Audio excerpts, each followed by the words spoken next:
Now, turning to politics, President Obama slammed at the national menorah lighting ceremony, a rabbi furious over his decision not to stop a UN vote against Israeli settlements. This as tensions grow between the president and Israeli Prime Minister Benjamin Netanyahu. Kristen Fisher is live in Washington, D.C. with the latest. Kristen, what's going on here? Hey, good morning, Lisa. Well, tensions between the U.S. and Israel had really been rising ever since the U.S. refused to block that UN resolution condemning Israeli settlements in the West Bank. But things really escalated even more overnight when the rabbi in charge of the National Hanukkah menorah lighting, which is held right outside the White House, used this ceremony to publicly criticize the Obama administration's actions.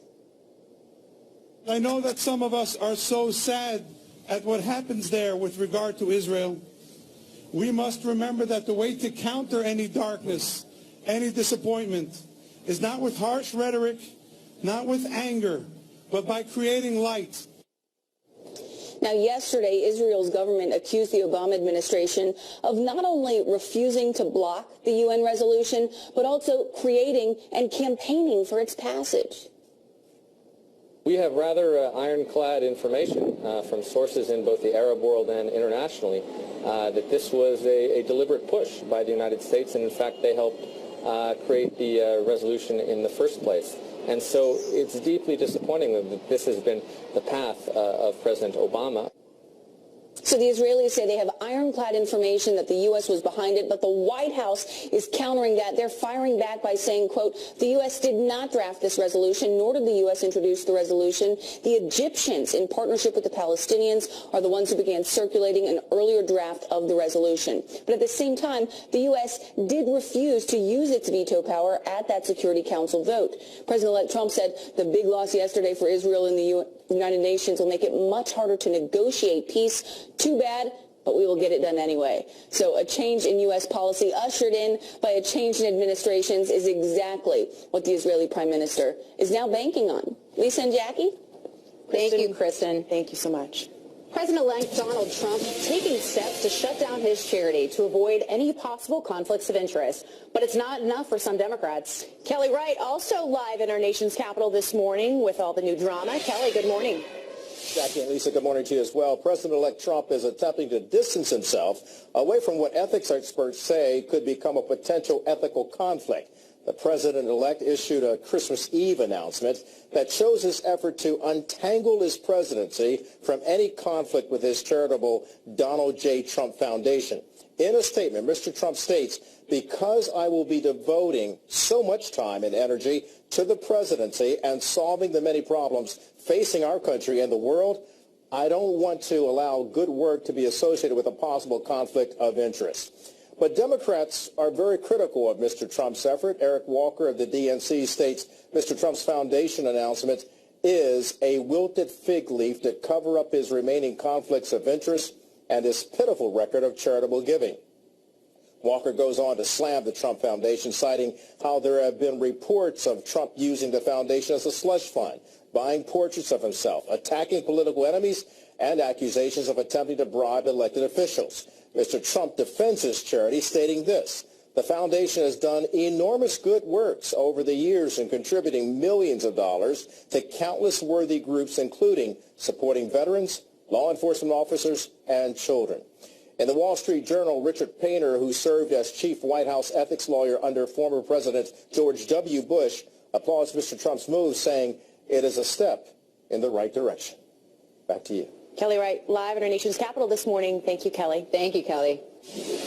Well, President Obama thanking troops for their service on Christmas in his last address to them as Commander-in-Chief. I just want all of you to know that it has been the privilege of my life to serve as your Commander-in-Chief. The president going on to say that as a citizen, he'll remain grateful for them and jokingly reminded them that he still has access to the golf course at the Hawaiian Marine Corps base. You can see the crowd looking less than riveted during the president's final Christmas tribute to the troops. In just hours from now, Pope Francis will deliver the Angelus prayer after sending a wish of peace in his annual Christmas Day Mass. Close to 40,000 people lining up at St. Peter's Square for the Pontiff's Sunday service. He urged people around the globe to remember migrants, refugees, and those living in poverty. He also pressed for a negotiated solution to the Syrian war. Well, look at this. Prince George stealing the show as the royal family heads to Christmas Mass. He's such a cutie. Dressed in his Sunday best, the young royal enjoying a candy cane as only a young royal would.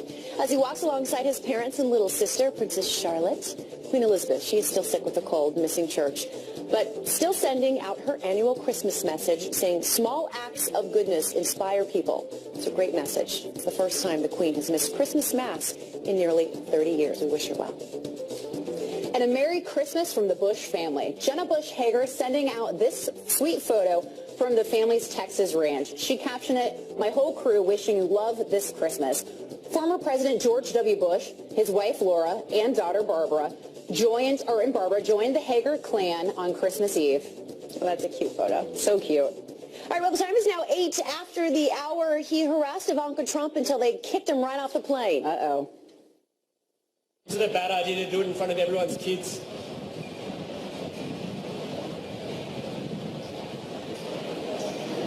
I take it you guys are Hillary supporters? I love how he had a lot to say on the plane, but all of a sudden he had nothing to say to the media. Might have the tables turned. Karma strikes. Those tables really have turned on the professor, angry about the election. You got to hear this.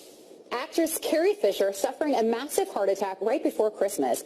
The huge update on her overnight condition. And what happens when you refuse to shave until your team wins a game? She looks pretty itchy. Looks a little something like this. But not for long, the big victory for this weatherman and his Cleveland Browns. But first, as we head to a break, a look at some of your Christmas pictures. Santa her list. Hopefully he's checking it twice. We want to wish you a very Merry Christmas. With a ho-ho-ho and a kiss beneath the shiny mistletoe. And just remember the reason for the season is to spread goodwill and peace on earth.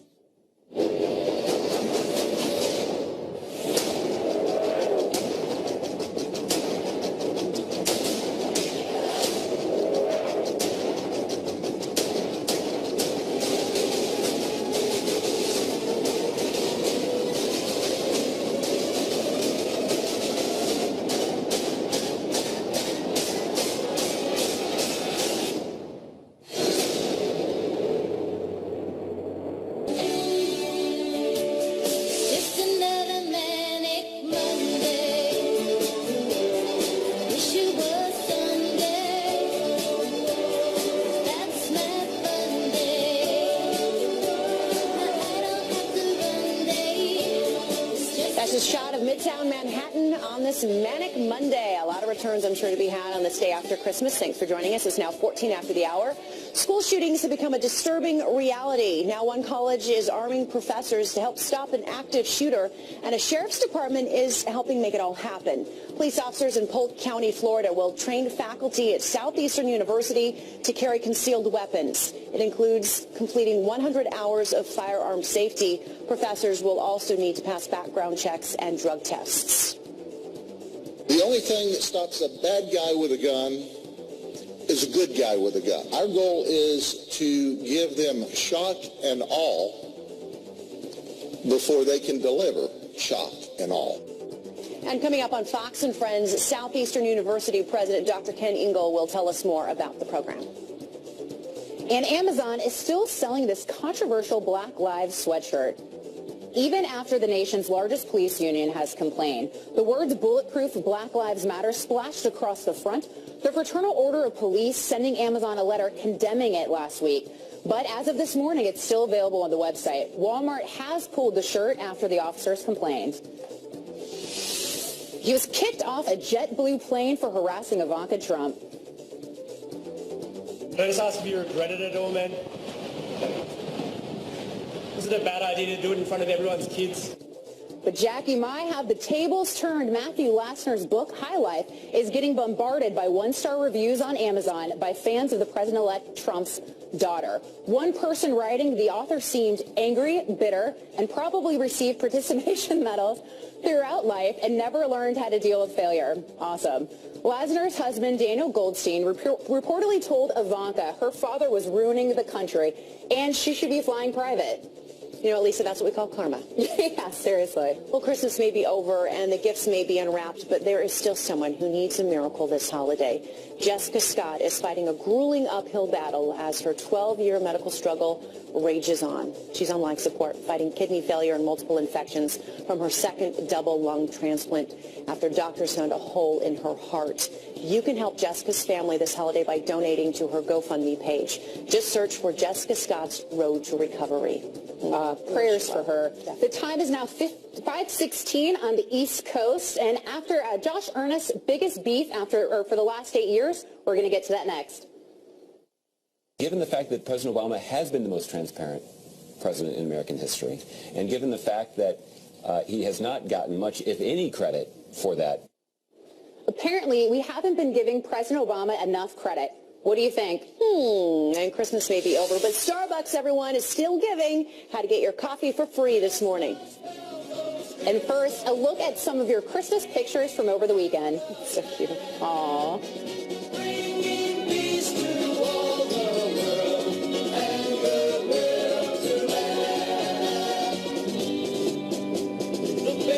Snoopy fly to the Rhine and forced him to land behind the enemy lines. Snoopy was certain that this was the end when the Baron cried out, "Merry Christmas, my friend!" The most transparent president in history? That's apparently what the White House thinks of President Obama. Press Secretary Josh Earnest says Mr. Obama has responded to hundreds of thousands of Freedom of Information Act requests, but he hasn't gotten any credit. So he questions how transparent President-elect Donald Trump will be. Given the fact that President Obama has been the most transparent president in American history, and given the fact that he has not gotten much, if any, credit for that from journalists, what incentive does a guy like Donald Trump, who I think has a predisposition against transparency when you consider the way that he handled his tax returns, what incentive, what argument does anybody have that there is a benefit for him to be more transparent? But the interviewer here is questioning that claim, saying Mr. Obama has denied countless FOIA requests. The New York Times is using its Christmas editorial to hurl some major accusations at the right. The Times accusing Republicans of stealing a seat on the Supreme Court and saying that it should have been filled by President Obama. The column says, in part, it was stolen by top Senate Republicans who broke with long-standing tradition and refused to consider any nominee. Mr. Obama might send them because they wanted to preserve the court's conservative majority.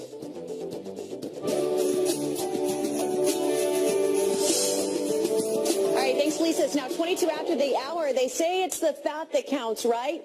But some presidents, you know, they just kind of miss the mark. Alfie, what did that Clara give you? Show everybody.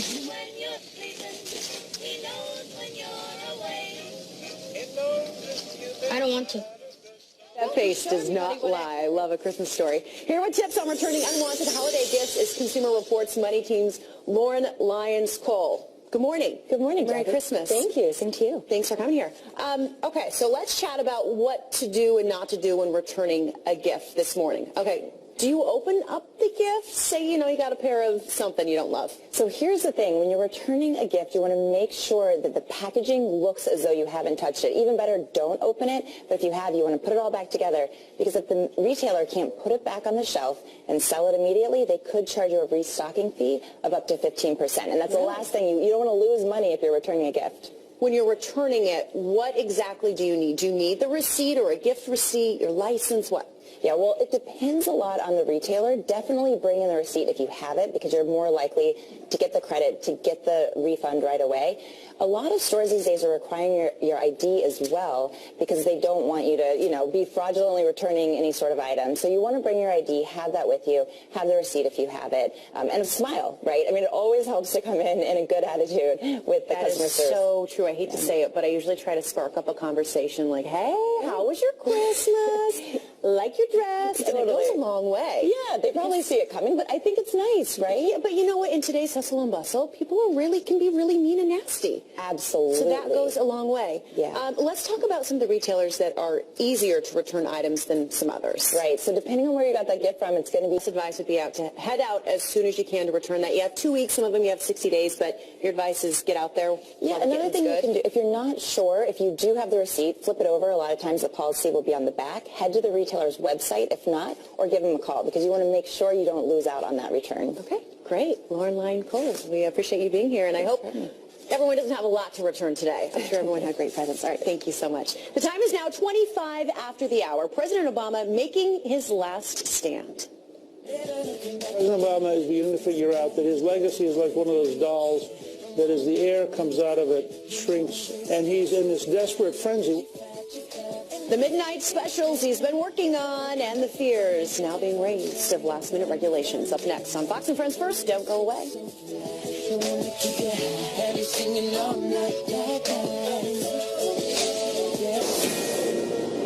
It is Monday, December 26th, and this is a Fox News alert. Shocking news from Hollywood breaking overnight. Pop superstar George Michael has died.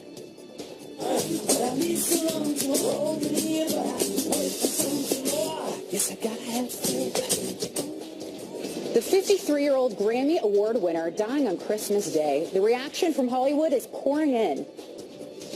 A TSA alert for you. The rules are changing where your license will no longer be accepted as a valid form of ID. I just thought it would be funny to pull her over. She's kind of a nervous person. And a police officer making Christmas one that his girlfriend will never forget. The traffic stop that will make your morning. Fox and Friends First continues right now.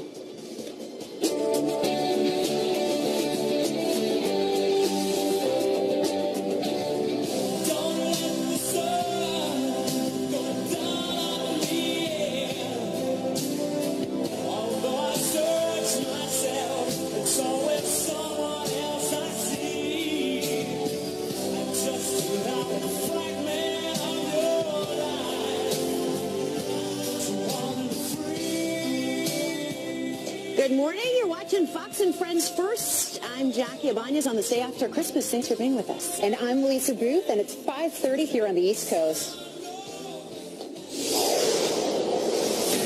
And we're back with a Fox News alert and the shocking death of 80s and 90s pop icon George Michael. The former Wham frontman's manager saying overnight that he passed away peacefully on Christmas Day due to heart failure. The Grammy winner sold more than 100 million albums over a career spanning 4 decades with hits like Wake Me Up Before You Go Go. Wake me up before you go go. Leave me hanging on like a yo-yo. He'll be singing that all morning long. Very catchy. He went on to a skyrocketing solo career, releasing dozens of mega hits like Careless Whisper and Faith.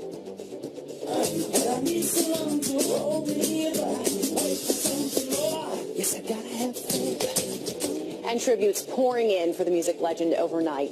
One of his closest friends, Spice Girl Jerry Halliwell, tweeting, so sad, R.I.P. George, a dear friend, the kindest, most generous and talented person. My thoughts are with his family. The music producer, Paul Mack, writing, this year can't finish fast enough. George Michael was a talented, generous, warm-hearted man who we'll never forget. And James Corden adding, I've loved George Michael for as long as I can remember. He was an absolute inspiration, always ahead of his time. And a live look right now outside of Michael's home in London where he passed away. There are flowers and people preparing to say goodbye to him. Michael was 53 years old. Just 53, so sad. And new overnight, Star Wars actress Carrie Fisher is now in stable condition days after suffering an emergency on a flight. Fisher's mother, Debbie Reynolds, tweeting the news on Christmas, saying she would update fans if Fisher experiences a changing condition. The 60-year-old actress suffering a reported heart attack on a flight home from London to L.A. And turning to politics now, President Obama slammed at the National Menorah lighting ceremony, a rabbi furious over his decision not to stop a UN vote against Israel settlements. This as tensions grow between the president and Israeli Prime Minister Benjamin Netanyahu. Our very own Kristen Fisher live in Washington, D.C. this morning with the very latest on that. Good morning, Kristen. Good morning, Jackie. Well, the Israeli government is accusing the Obama administration of not only refusing to block that UN resolution, but also creating and campaigning for its passage. Well, that prompted a very strong reaction from senior White House officials. They say, quote, the U.S. did not draft this resolution, nor did the U.S. introduce this resolution. The Egyptians, in partnership with the Palestinians, are the ones who began circulating an earlier draft of the resolution. But at the same time, the U.S. did refuse to use its veto power at that Security Council vote, condemning Israeli settlements on the West Bank. Well, the move prompted Israeli Prime Minister Benjamin Netanyahu to recall the U.S. ambassador, saying friends don't take friends to the Security Council. Over decades, American administrations and Israeli governments have disagreed about settlements, but we agreed that the Security Council was not the place to resolve this issue.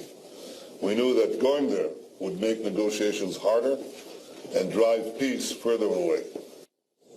Well, tensions between the U.S. and Israel escalated even more overnight when the rabbi who was in charge of the national Hanukkah menorah lighting ceremony, which is held right outside of the White House, he used the ceremony to publicly criticize the Obama administration's actions. I know that some of us are so sad at what happens there with regard to Israel. We must remember that the way to counter any darkness, any disappointment, is not with harsh rhetoric, not with anger, but by creating light. Or perhaps through a new administration. The Israeli Prime Minister says he's looking forward to working with President-elect Trump come January 20th, which is now Inauguration Day, just 25 days away. Hard to believe, Jackie and Lisa. 25 days. Can you imagine? 25 days. I can't even believe this year's over. In 25 days, that It's been a fast one. All right, thank you, Kristen, live on our nation's capital. Thanks. Great reporting, Kristen. In a fury of last-minute legislative moves by President Obama rekindling Republican concerns. In the last week, he has blocked future oil and gas projects, granted a record number of pardons, and scrapped a Muslim registry. Former House Speaker Newt Gingrich slamming these so-called midnight regulations on Fox News Sunday. President Obama is beginning to figure out that his legacy is like one of those dolls that as the air comes out of it, shrinks and shrinks and shrinks. And that 60 or 70% of his legacy is executive orders, almost all of which will be repudiated by Trump. The things he's done this week can be turned around. It takes a little bit of legalized, smart lawyers, but they'll turn it around. And he's in this desperate frenzy. An analysis showing the administration is considering pushing through more than $40 billion in executive orders before the president-elect takes over, something President Obama warned Mr. Trump would not do while in office. The men and women who ensure our safety and freedom every day, celebrating the holidays away from friends and family. Our country's finest. They serve warm Christmas meals thanks to tons of food sent to deployed troops, including 90,000 pounds of turkey and 1,000 gallons of eggnog. It's a lot of eggnog. Country music star Kelly Pickler bringing some holiday cheer, performing for troops in Iraq. And at Bagram Air Base in Afghanistan, Army troops duke it out in an intense gingerbread house competition. Good for them. Merry Christmas. And hilarious, going viral this morning, a whirlwind of devastation at President Trump's vacation home in Florida. Donald Trump Jr. tweeting before and after pictures of Christmas morning. Look at that, guys. Wow. In the first, it's a beautiful tree. His kids really got in there. In the first picture, you will see presidents piled high under a beautiful tree. And the next, a mess of wrapping paper and already neglected toys. Trump Jr. and his family are spending the holiday with Mr. and Mrs. Trump and Melania at their Mar-a-Lago home in Florida. That is a gorgeous tree. It looks like they had a good time. Oh, that's so beautiful. And the time is now 5:36 on the East Coast. And what do a millionaire, state senators, and drug dealers have in common? They're all accused of misusing food stamps, and the list doesn't end there. President-elect Donald Trump vowing to dissolve his foundation. A lifetime disability pension.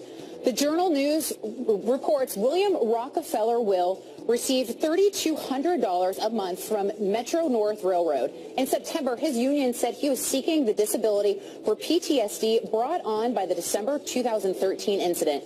Prosecutors say he fell asleep at the controls, but they declined to prosecute him. Thanks, Lisa. It's meant to keep Americans traveling safe. Soon millions are going to need more than just a driver's license to get through TSA security. People in 9 states, including Pennsylvania and South Carolina, will have to use a passport, military ID, or a resident card. Nearly a decade ago, the 9/11 Commission recommending the Real ID Act, making it harder for terrorists to use fake IDs, to switch starting in 2018. Well, they're worth millions, so why are they collecting food stamps? Drug dealers, senators, and a millionaire with ties to Iranian royalty all are facing charges, accused of stealing our hard-working tax dollars each month in food stamps and welfare. The government reports about $70 million of our money was likely wasted this past year on fraud. And Christmas may be over, but it's not too late to cash in on holiday treats from Starbucks. The coffee chain is offering free espresso drinks for 1 hour every day through January 2nd. 100 Starbucks stores a day are holding the pop-up cheer parties. It's from 1 p.m. to 2 p.m., so mark the calendar. Locations, well, they change each day, so you'll have to be lucky. Check out Starbucks.com for a long list of where you can get that free espresso. And the presents are unwrapped, and the rush to return kicks off this morning.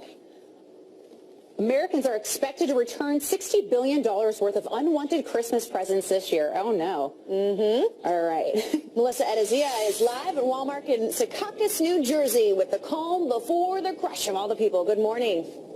Good morning to both of you. This last few weeks is all about buying gifts, spending, kind of being in the holiday cheer. Today, retailers are preparing for what's going to be, kind of like you said, the calm before the storm of a lot of people coming to spend the gift cards as well as to return the items that they got that they might not really like. Starting today, going for the first 2 weeks into January, there's going to be a huge rush for retailers. Now, in 2014, Americans returned $260 billion in merchandise. That is 66% up from just 5 years ago. More than 20% of all returns happen during the holiday season, which is roughly $60 billion, according to the National Retail Federation. And also interesting fact is that not all things that you return actually make it back to the shelf. Total returns lead to 4 billion pounds of excess inventory. To give you a visual, that would fill 220,000 garbage trucks. Now, many brick and mortar stores are welcoming kind of a looser return policy because they're hoping that when you come into the store, you're going to end up spending more so than you would online. Before heading into the store, though, you should probably check to look and see if the return policy is a little bit more lenient. I know that Amazon is offering a lot of leniency in their return policy. I also read that Macy's is offering a 365-day return policy. So these are things that you should look into before you go into the store. It's going to be a rush. A lot of people are going to be coming in and spending their gift cards, returning what they want. Also something to note, the most commonly returned items are clothing, and then after that is electronics. So they're suggesting if you were looking for that electronic that you couldn't find, say, the Amazon Fire Stick, which is a really hot item this year, you might be able to go to the store this morning and be able to find it. Send it back to you two in the studio. So the most commonly returned, like you said, is clothes and then electronics. Can you imagine 365 days to return something? I would lose it at that point. I won't be returning anything, so thank you, family. I appreciate that. That's a good family. I Very shall not good. say Yeah. if I'm returning anything or not. If you're watching. All right, thanks, Melissa. The time is now 5:53 on the East Coast, and mall brawls, so much for the holiday spirit. Whoa. The rowdy fights erupting across the country during last-minute shopping sprees. Come on, people, what's going on? Christmas. And a seal on the loose. This is a much better story. The giant mammal who broke out for a little holiday stroll and then got on top of a car, and we'll give you the rest of that story. But first, another look at some of your Christmas pictures. A bushels of fun. Now the jingle hop has begun. Jingle bell, jingle bell, jingle bell rock. Jingle bells chime in jingle bell time. Dancing and prancing in Jingle Bell Square. In the frosty air. What a right time, it's the right time to rock the...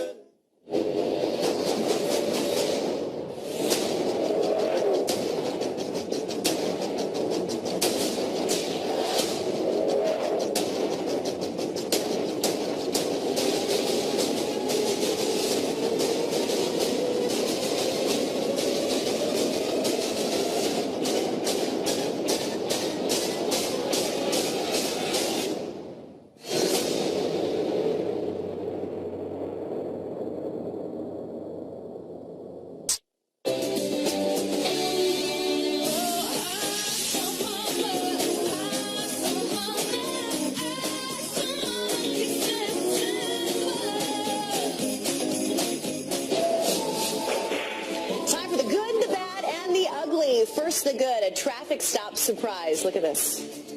I just thought it would be funny to, like, pull her over. She's kind of a nervous person. A cop pulling over his girlfriend on Christmas, but instead of giving her a ticket, he got down on one knee in a grand marriage proposal. And of course, she said yes. Next, the bad. Brawls breaking out during last-minute Christmas shopping across the country. Security guards struggling to hold back fighting shoppers in Newport, New Jersey, but they were punched in the process. In Alabama, fist flying between two women, but it was quickly broken up by security guards. And finally, what's wrong with people? Finally, the ugly. A police search for a seal on the loose. You don't hear that much. Officers finally found the big guy on top of this car. You can see he's hard to miss and even dented the hood. He's been released back into the Pacific. News from across the world are pouring in. And two allies at odds. Tensions escalating this morning between the White House and Israel, as Benjamin Netanyahu now accuses President Obama of organizing a, quote, shameful ambush. The shocking fallout. Straight ahead. Wow, and you can't make this stuff up. George Washington University just eliminated U.S. history as a requirement for history majors. Can you believe that? History eliminated for history? For $68,000, you can learn history somewhere else. Keep in mind, your mornings are better with friends.